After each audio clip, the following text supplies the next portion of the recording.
so glad to just continually see such a wonderful crowd of people here to celebrate with us the life and the work of Rudolph Valentino. Now, as with every year, I love to see the hands of those that are here for the first time, just to really get a sense of how this crowd keeps growing. So if you, don't be shy. Oh my God, there's so many of you. Yay, welcome to our first timers. And also, of course, a very warm welcome to those of you returning that help us keep this tradition, this long-standing tradition alive. We are so thrilled to have the program that we have this year from the connection of Marion Davies and Rudolph Valentino to the incredible gem that is sitting outside of our cathedral from the Nethercutt Museum. Thank you so much. So this is really a special year that you're all a part of. And with that, I also want to take a moment to embarrass the heck out of the gentleman who really helps this occur every year. I don't think that Tracy Terhune gets his due. We want to give you your flowers, Tracy.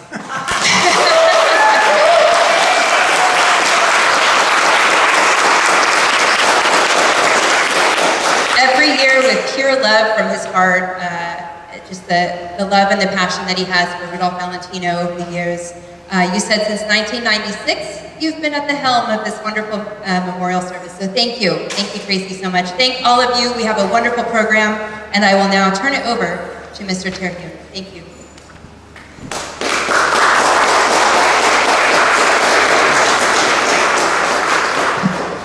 Thank you so much. It's always, as I say, an honor to be here at this memorial service, the 97th. 98 years ago today, Valentino passed away at 12:10, which is the time we started the service and keeping that tradition alive. It's been going on for 97 years. It started 1 year after his passing. I want to welcome someone we didn't talk about yet, and that is our Facebook Live group. Last year I went home, and after the service here, we had a good crowd, no question. But I went home and I saw on the Facebook Live where we have so many people that had tuned in from all over the world. And I just want to give you a recap of where they were from, watching live, and they're most likely doing it right now too. This is the countries that were watching last year, the memorial service, while we were sitting here. Canada, Mexico, Brazil, Germany, Chile, Puerto Rico, England, Netherlands, and then the United States was Texas, New York, Delaware, Ohio, Georgia, Massachusetts, Alabama, North Carolina, Wisconsin, California, and of course, Italy and Castellaneta, his birthplace, was watching.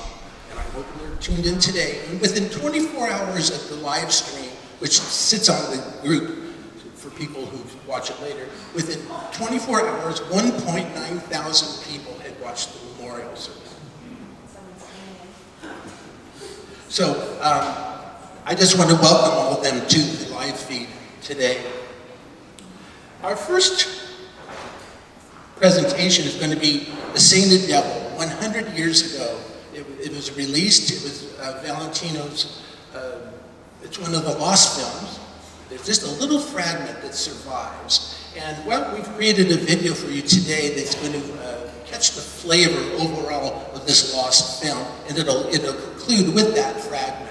So one of the first two films we're saluting today, A Sainted Devil. So let's watch that.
gives you a little peek to what it could have been. I'd love to maybe go find that. We found Beyond the Rocks. I say we, I wish it was me. It was found. All those stills there were all great quality, nothing pixelated. It was all scanned from the original negative or original images themselves. So that adds to the flavor of that. We're now going to have Allison Francis read from Valentino's book of poetry, Daydreams. Please welcome Allison Francis.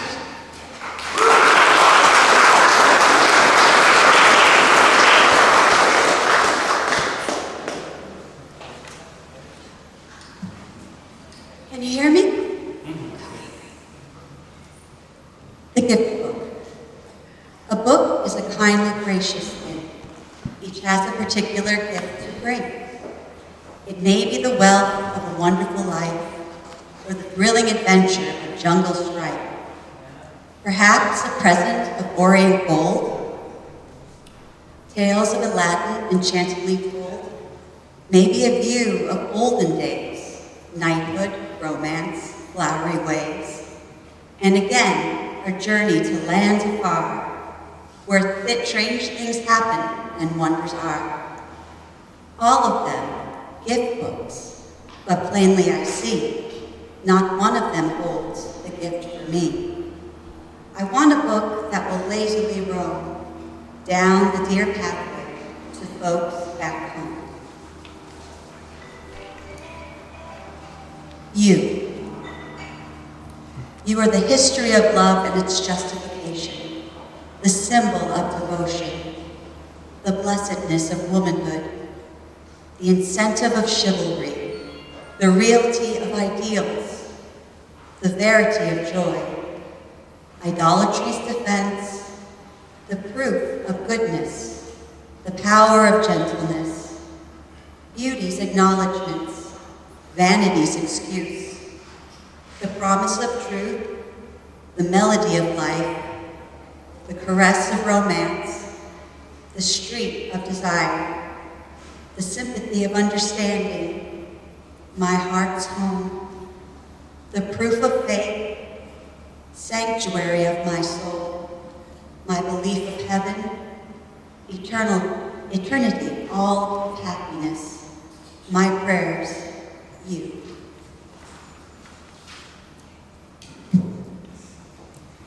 Untitled.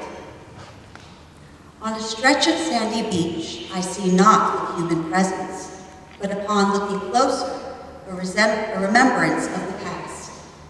I sit upon a rock and meditate upon what once was. I see myself in all splendor of my youth. I see my boon companion, Hope, and one other one whose name I best forget. We walked, Hope and I, but ever the unnamed one stalked by my side. I turned to gaze in fascination at my companion, who speaks not, but forever stalked silently beside me. I finally forget my hope to gaze in interest at the other. Hope, neglected, lags behind until we walk alone, myself and the unnamed one. We walk forever, but the walk brings us to the abyss of the world. What name has that one whose identity I fail to know? Oh, eternity, thou art my sight and knowledge. It was doubt whose companion I became. Thank you.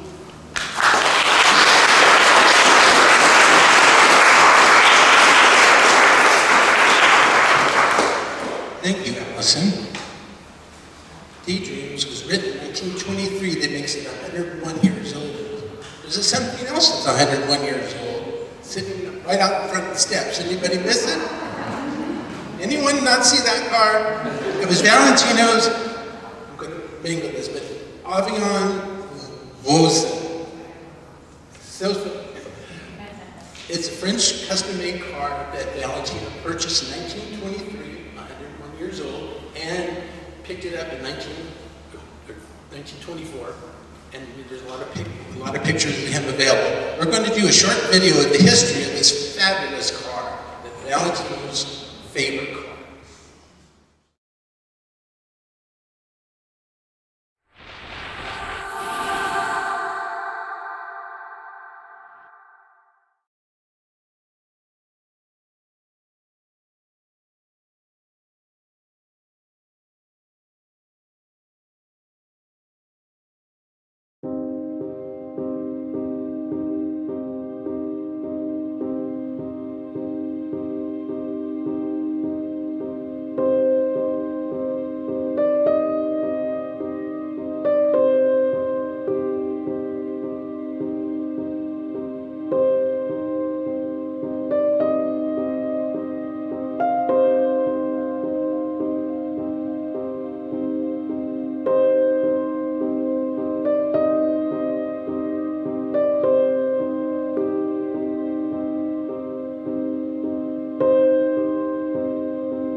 The item in the collector's magazine described the 1923 Avion Voisin in high-fashion terms.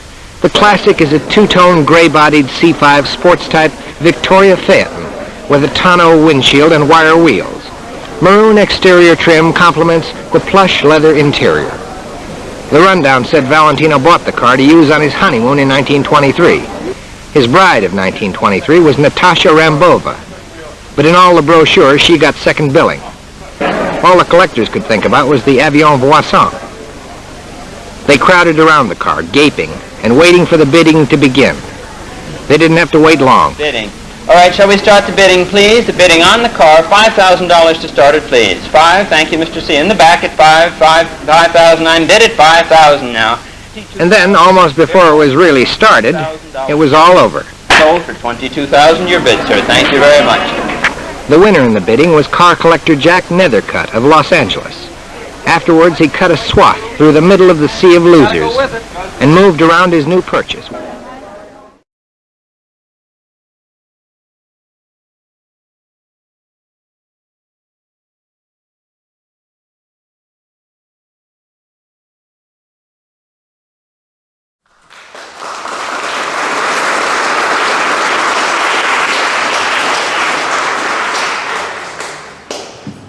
That gives you a little overview, 3 minutes, the whole history of 101 car. I'm very pleased to welcome to the podium now the Vice President of the Nethercutt Museum, Cameron Richards. He's going to give us an overview of the history of the car. They maintain the car in their museum, and they graciously consented to bring it here today. For that, we're all thankful. So let's give him a round of applause before he gets up here.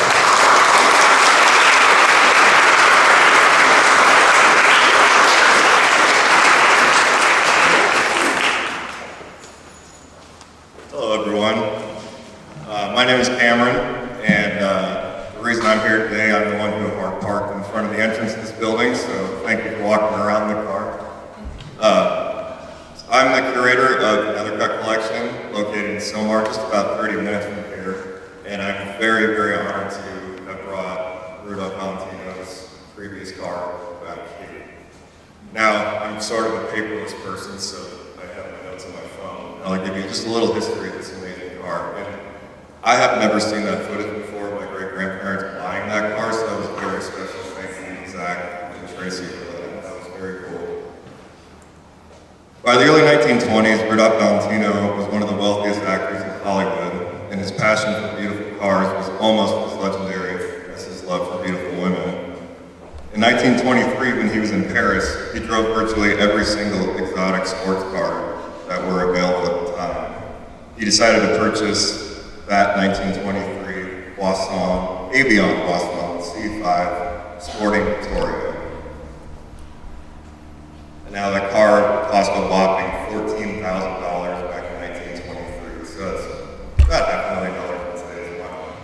And for my car nerds that might be in the audience, it's powered by a 192 cubic inch 4-cylinder sleeve valve engine that makes 59 horsepower, which that was considered a sports car back in 1923. It took several months for the car to be delivered. Valentino ended up taking delivery not until his next European trip back in 1924. Now, he proudly drove that car that's parked outside through the streets of Los Angeles and Beverly Hills, and fortunate enough to have photos of it in front of Falcon Malera. He kept the car at his Hollywood Hills retreat until his untimely death in 1926. At the height of his career, he bought actually 3 of those. However, he kept 2 in France and only 1 here in California. The coiled Cobra mascot was a gift from Douglas Fairbanks and his wife Mary Pickford, and it is also the marquee of all of his vehicles that he had. And I'd be happy to show you around the car outside. It's an honor to be here. Thank you so much for letting me bring it out. She hasn't seen sunlight in a while.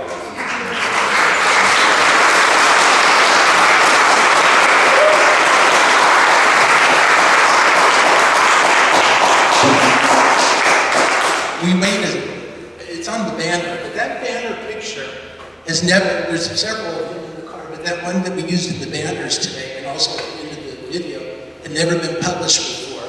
And we want to present you with a 11 by 14 with that image for your museum.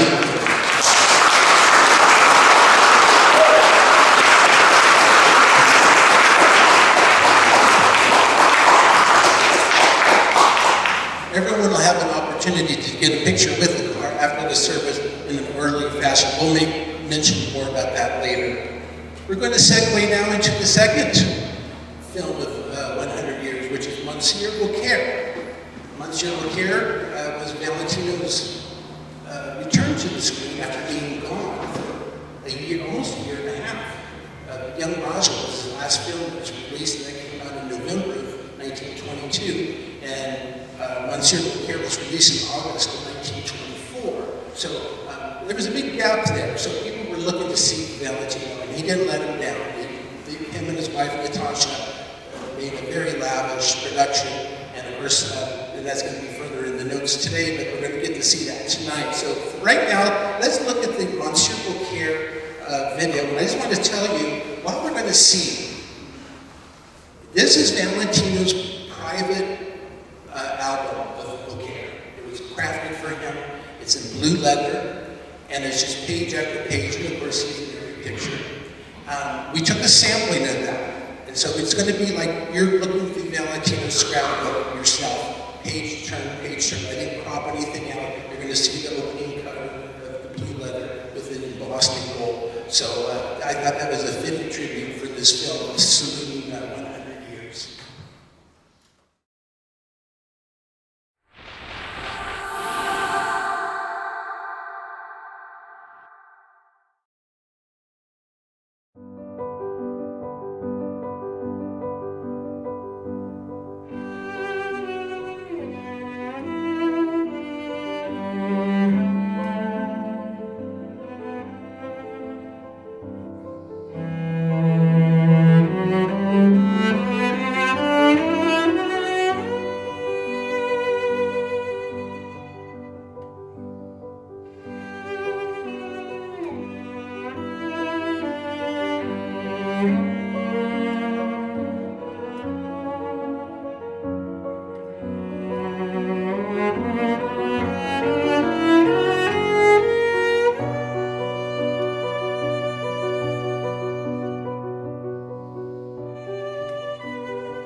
It's enjoyable to see the very same original images that Valentino looked at that was in his library.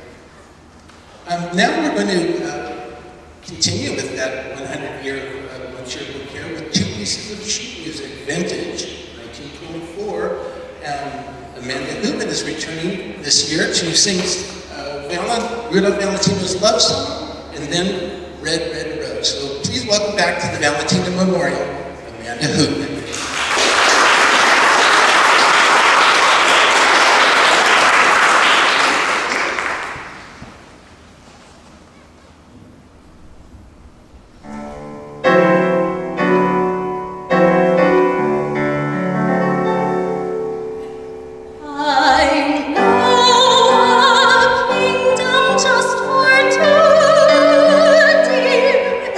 It's hidden deep within.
see her again.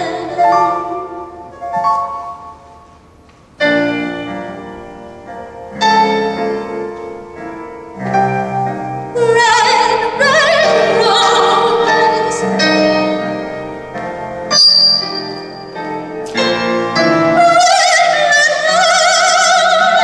Tell me, Rose, if she knows I'm dreaming of her. It has made me her lover. Tell her this. With a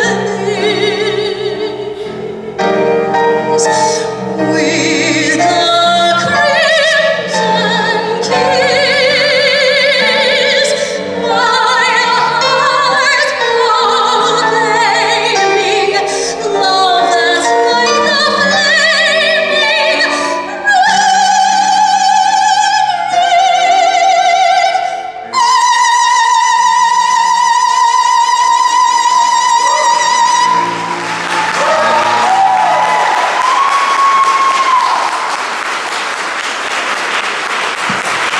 Thank you.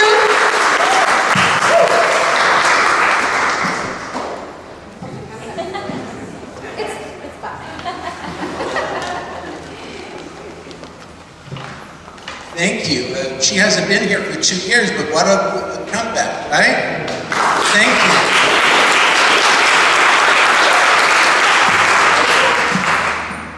We have someone who's not in your program, but is kind of a special guest, Jeff Dujarian.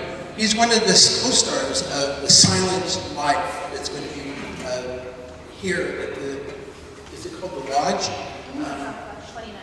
On the 29th, this coming Thursday. So let's welcome Jeff Dujarian to tell us a little bit of the details about that upcoming Valentino film.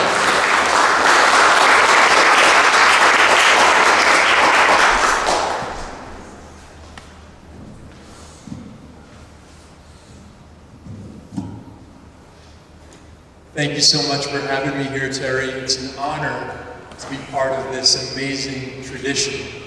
And just wanted to tell you a little bit about this film that I've had the pleasure of working on for several years. We shot most of this film right here at the Mausoleum at Hollywood Forever Cemetery. We shot a lot of it right at Valentino's tomb. So we hope that it captures a little bit of Valentino's authentic spirit. And this is a very interesting and unique film. It's a biopic, but it's told through the lens of the mysterious Lady in Black. As many of you may know about, she would continuously leave a single red rose at Valentino's grave. And in our film, the Lady in Black is played by an Academy Award nominated actress, Terry Moore. She has a star on the Hollywood Walk of Fame. And this is her final feature film. She's now the oldest leading actress in a film. She was 94 years old when we finished filming it. And it's not only a biopic, but it has a dreamlike quality. It's a very interesting, unique film. And the film explores the question of what is the Lady in Black's secret? What is her deep, dark secret that she might be holding on to? And she's holding on to this secret until she encounters my character, who's happens to be doing a documentary film about old Hollywood here at the cemetery, at Valentino's memorial, actually. And she says, you know what? You kind of remind me of Valentino, like a modern day Valentino. And that's when she finally starts to open up, and the film flashes back into the 1920s, into that world. It's got a stellar cast. Franco Nero, the iconic Italian actor, plays the ghost of Valentino, the voice of Valentino. Sherilyn Fenn from Twin Peaks, she plays Madame Nazimova. Paul Rodriguez, the comedian from Los Angeles, he plays the gigolo mentor. And we even have a little cameo of Terry's world-class collection on Valentino. I don't know if many of you know, but Terry's collection is world-class, and he was kind enough to let us showcase that collection in the film. And we're honored to say that the film will have its Los Angeles premiere. It's won several awards across the country, but now it's time for the Los Angeles premiere. It's going to be right here at Hollywood Forever Cemetery in the Masonic Lodge. The event starts at 7 p.m. People are encouraged to dress in 1920s attire or Valentino-inspired attire. There will be wine and hors d'oeuvres and live music.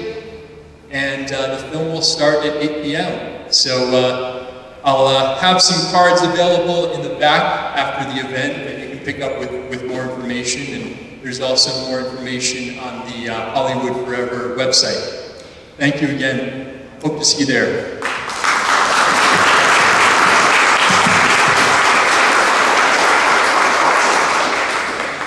Thank you so much. Like we said, this is the film years in the making. I think I added a few years myself waiting for it. It's one of the most requested. When is it coming out? On Facebook, they're always asking, where can I see it? When can I see it? I'm tired of hearing about it. I want to see it. So that's why I wanted him to tell it's going to happen. It's done. It's coming right here at Hollywood Forever next Thursday. I'll be there. So now we're going to segue into Marion Davies. Marion Davies, what a gifted actress, beloved by all.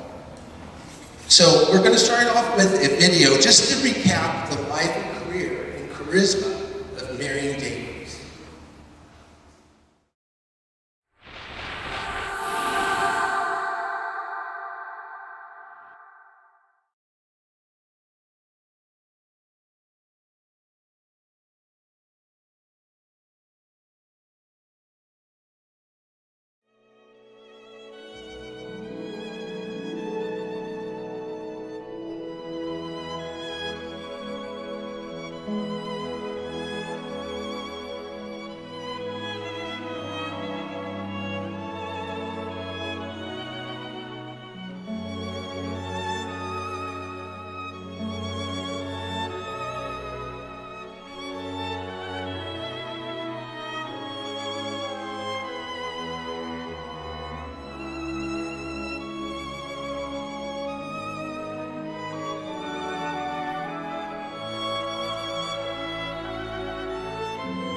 So that is the Marion Davies video tribute.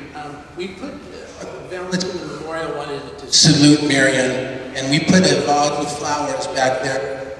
And she's buried right by the lake under her birth name, Doris. Can you see that picture?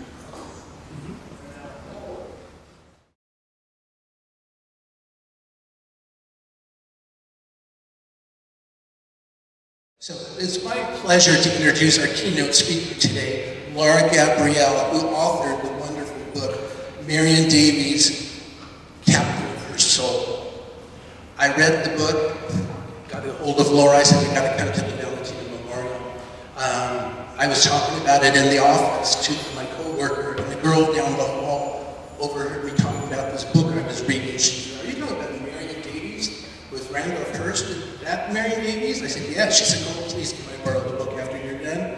I said, oh, of course. So she read it too. So if you haven't gotten the book, I strongly encourage you to get a copy. And today is your chance to get it autographed. She'll be doing a book signing under the canopy right to the right of the outside the doors today. But please welcome Laura Gabrielle to the Valentino Memorial.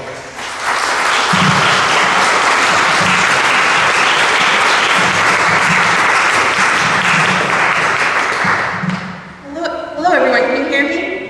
Yes, wonderful. Thank you so much for having me today. I've heard such wonderful things about this memorial for so many years. This is my first time here, so it's just such an honor. And thank you for honoring Marion Davies.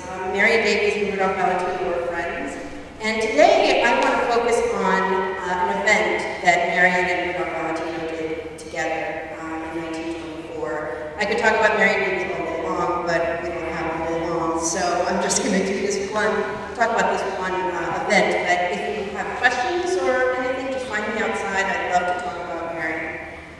Before we start talking about Marion Davies and Rudolph Valentino being crowned King and Queen of the Screen in 1924, I want to give you a little bit of history of Marion Davies' career up to that point. Marion was born in Brooklyn under her birth name Doris, D-O-U-R-I-S. You see that on her mausoleum just down the way if you want to go visit her mausoleum that she built for her mother. And she began as a chorus girl on Broadway in Ziegfeld and Dillinger shows. She was in the Ziegfeld Follies in 1916, and she met William Randolph Hearst. If you don't know William Randolph Hearst, he was a newspaper magnate in the early 20th century. He used to be called press baron, and he had a dozen papers all over the country, and was a very highly influential man. She met him casually at first through a guy that she was going on with, this guy named Paul Block, who was an advertising executive. And Paul Block would take her to Delmonico's restaurant in New York, and she would charm everybody there. She was a very charming guy that she was meeting in person. And Hearst would be there. And so she met him in sort of an acquaintance. And by this time, Hearst was not only doing his newspaper stuff, but he was also producing his own films.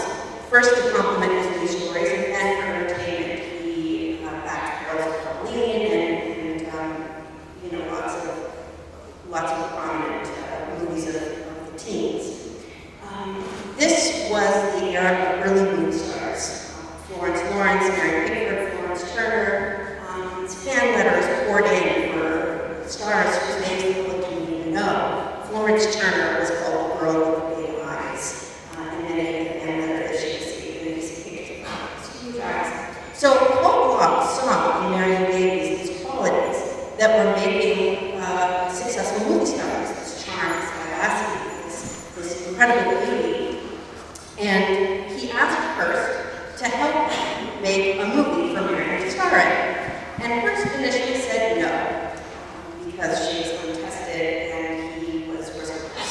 So Paul Block made this movie for Marion himself.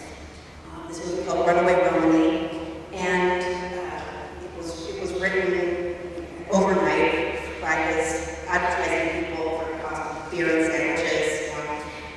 And by all accounts, it's not, unfortunately, you can't see it, it's not a terribly good film by the reviews of the day. But he asked Hearst to come see it.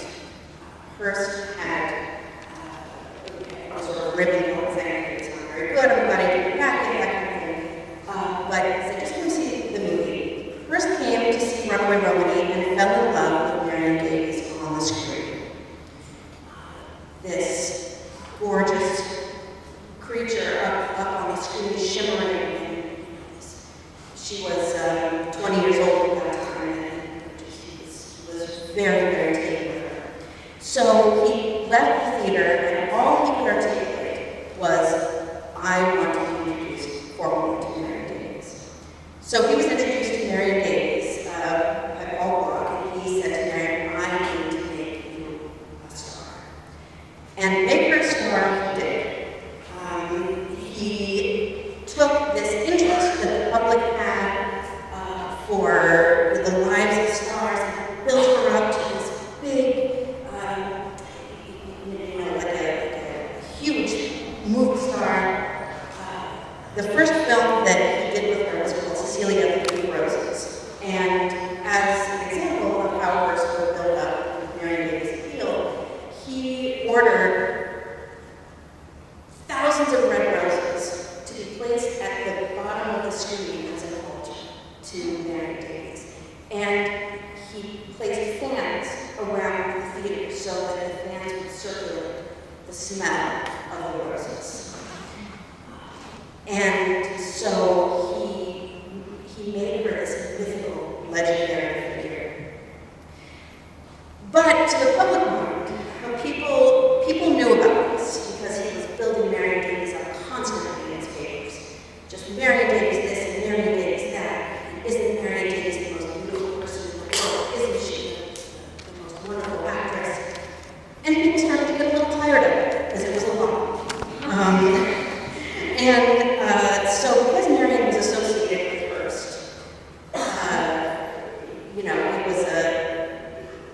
it was a little bit of a problem for her career, public. And Marion knew it. She struggled a lot coming to terms with her fame, especially the fame that came with huge amounts of money and time spent on her. There was a lot of pressure. She had a lot of imposter syndrome. And Hearst being her romantic partner on screen as well.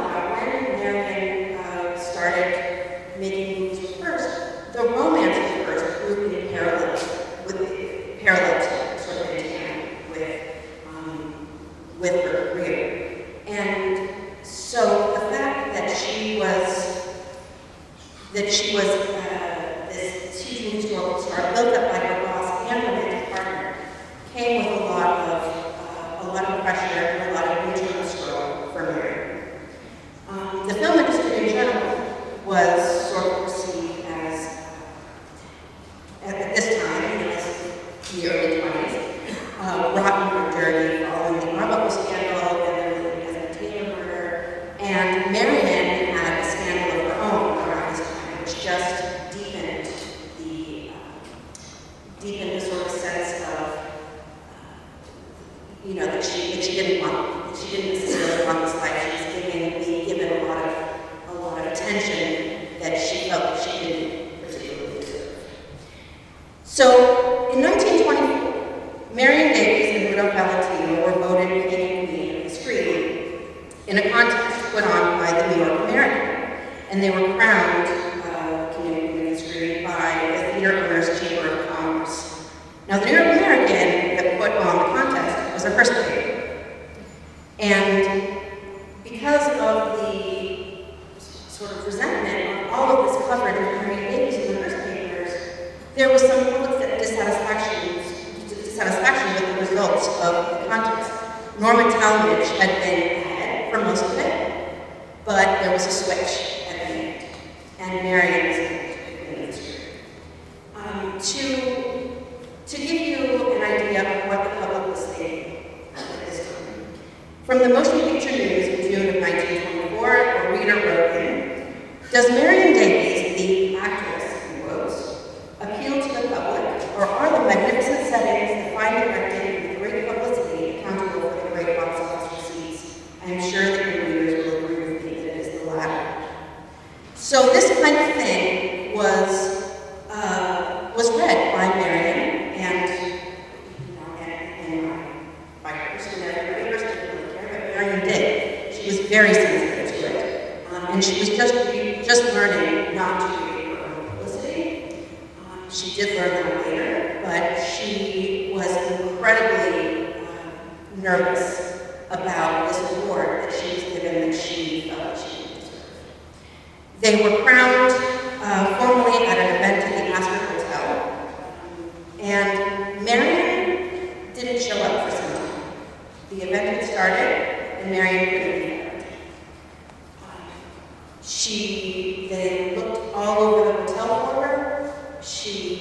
They didn't know where she was. And as somebody who spent a great deal of time with Mary Davis for the past 9 years to write this book, it's pretty clear to me that this was a case of extreme nerves and feeling like she wasn't the real winner of this award. They finally found her, they brought her on stage. She didn't give a speech. And part of that, I think, was what I just talked about. Part of it was Marion kind of stutter that she was also very self-conscious about.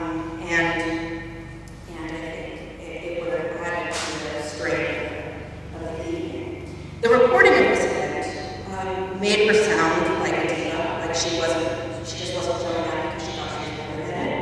But it just speaks to what Marion was going through at this point in her life as a famous person. Fortunately, the story hasn't happened. She soon took charge of her own career when she signed with MGM. She put a clause in her contract that gave her more oversight over her own roles, and she created her own image as a comedian and was considered to be one of the greatest comedians of the silent era. And she was the influence for Lucille Ball, for Carol Burnett, for Carol Lombard, for all of these wonderful comedians that we know today. She was the matriarch of that comedian family.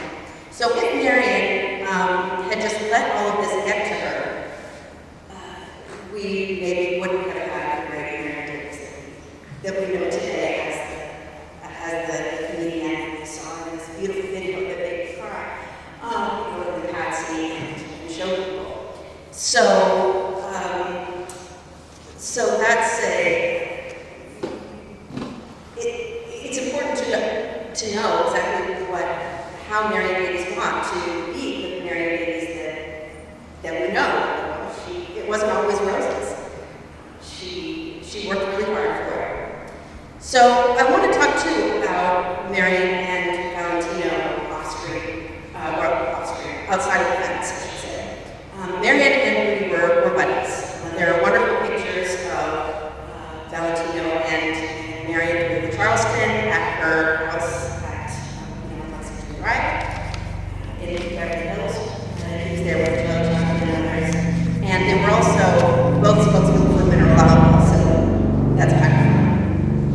When Valentino died, Marion attended his West Coast funeral at the Church of the Good Shepherd, which 35 years later we decided Marion's own funeral. And she's buried just down the road, so it's interesting how their paths crossed in death. And I also want to share what Marion said about Valentino after his death. So we're going to close with. She said, "Valentino was a wonderful artist, a staunch friend, a fine, manly young man, and a good, loyal American. Even though he maintained his Italian citizenship, she called him a good, loyal American." So, thank you very much for having me. I'll be outside if you have any questions, and thank you very much.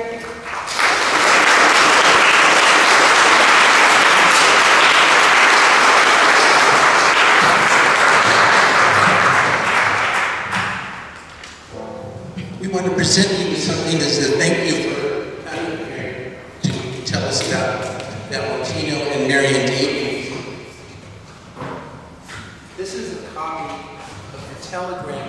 This is a copy of the telegram that Marion Davis sent to the hospital, the Polyclinic Hospital. This is it, and want you to have that for your collection. Thank you.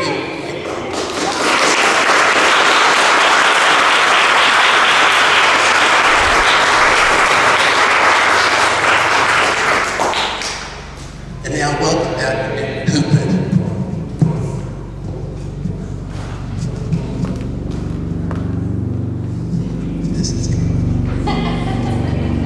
Thank you.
1960, there's a couple that never was on today, so keep it up. We love it. It's keeping the tradition alive.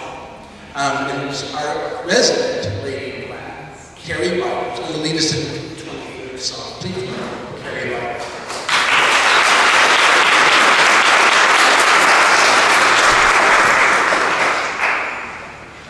Before I read the 23rd song, first off, I want to thank Tracy and everybody involved. I know that it takes nearly a year to run each one of these services. There's a lot of logistics and literally moving parts. So thank you so much from myself and Valentino fans around the world. Thank you so much for making this happen.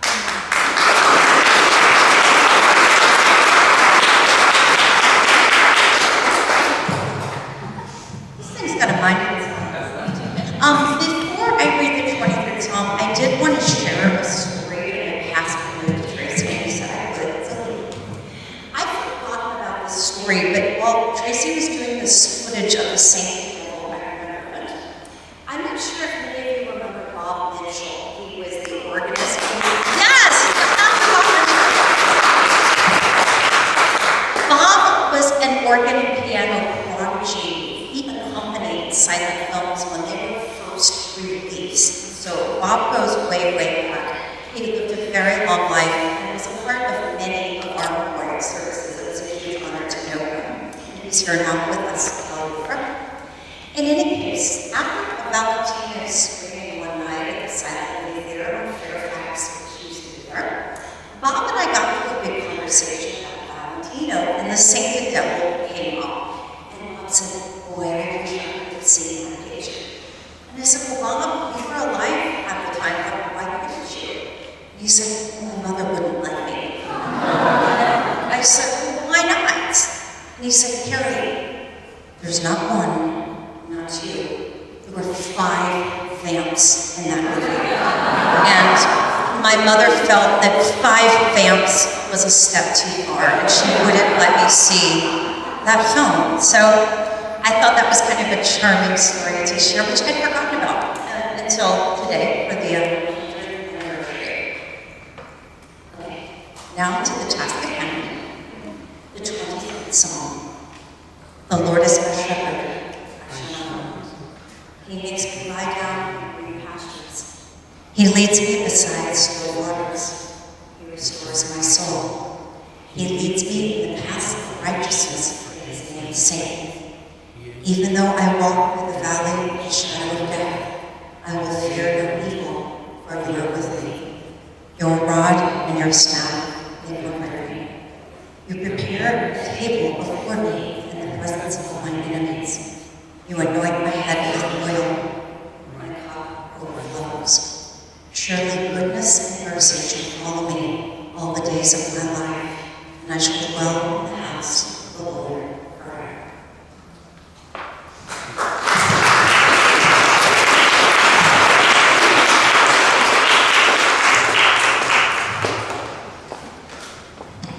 This is Fight the Microphone Award. Okay, I think the microphone won.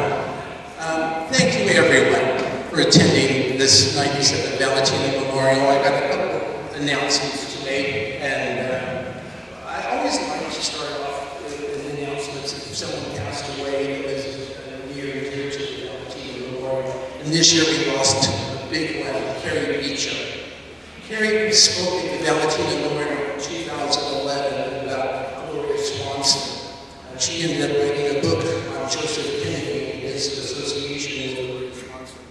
But her biggest book, which was just wonderful, was called Without Lying Down, based on the screenwriter Frances Marion. So she passed away this year, and I didn't want to do a little pass without remembering Carrie Beecham. She was one of the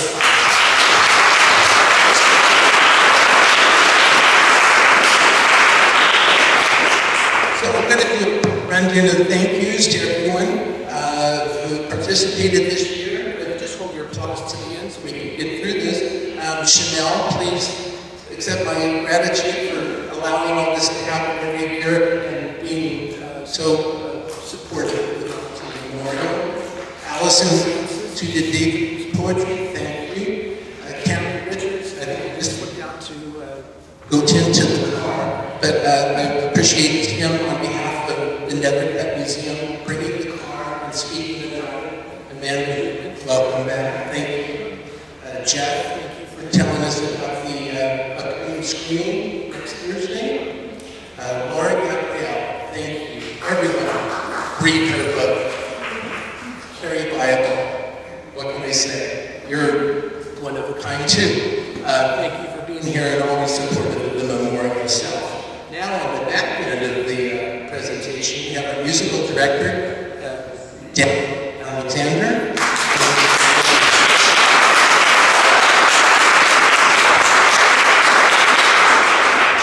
And our audio and video equipment is all staffed by Zachary J. And a lot of work.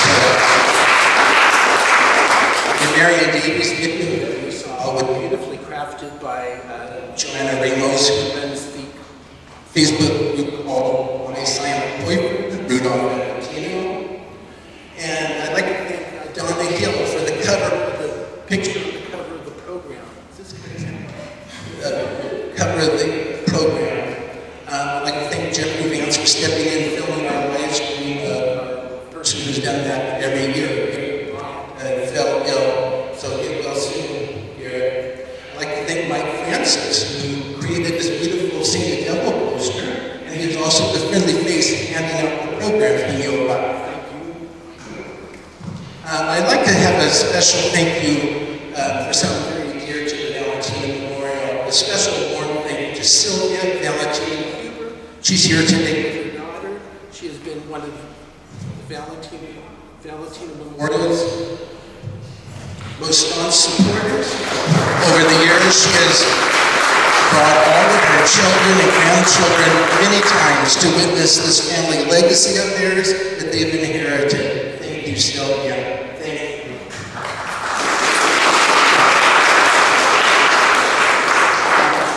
Just a couple other things.